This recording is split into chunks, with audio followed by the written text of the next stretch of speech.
After a long weekend in Perth, it was time to keep moving. Next stop, Glasgow. Let's go!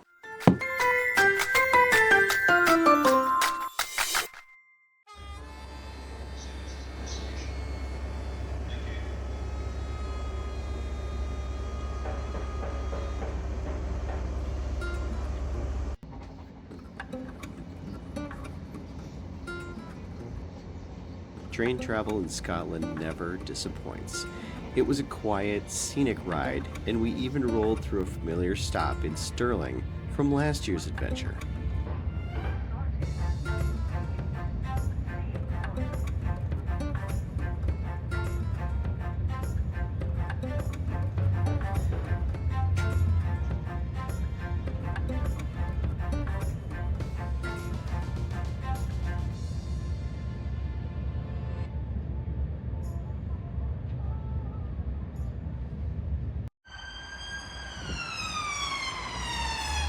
Glasgow is the largest city in Scotland.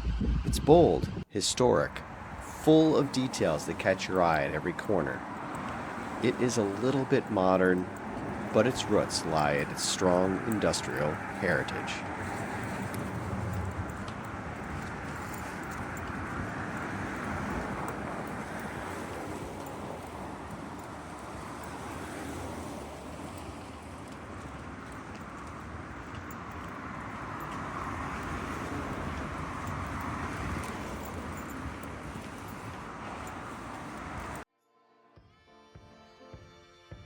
We started out the day the right way at the Singl-End Café for breakfast.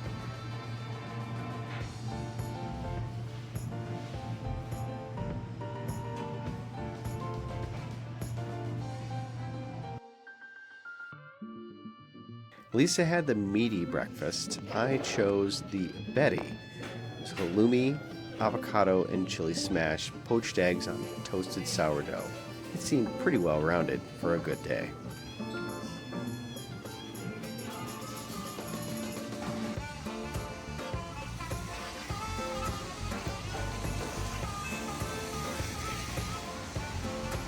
From Garnethill, we wandered toward Glasgow Cathedral. These walks are half the adventure.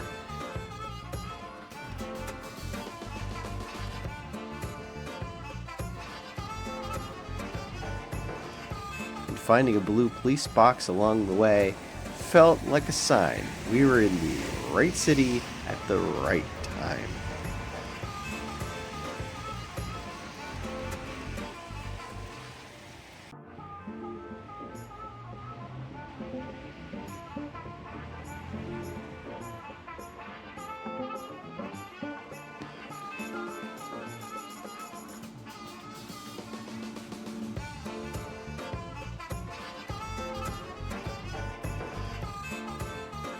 Glasgow Cathedral is stunning.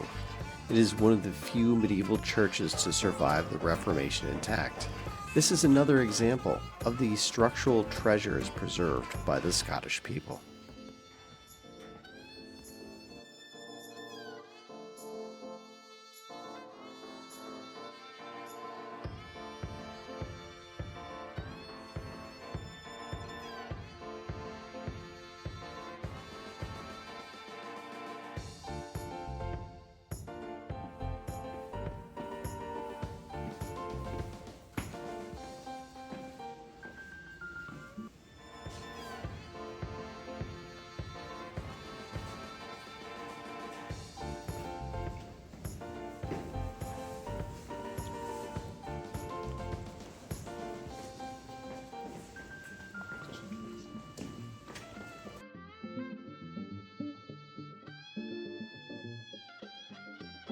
We are approaching the Glasgow Necropolis, probably one of the coolest, if I can say that, graveyards I've ever seen in my life. It's probably the reason why I love graveyards. Maybe. Let's go. My fascination with cemeteries is well documented by now.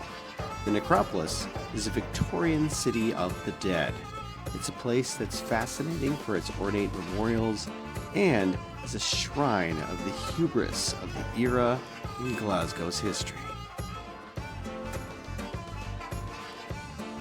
Our first days in Glasgow were quieter and a little slower than normally planned because both Lisa and I caught a cold and needed a reset. Next time, we'll explore the creative heart of the city, the West End. Thanks for watching, and if you haven't yet, subscribe so you don't miss what's coming next.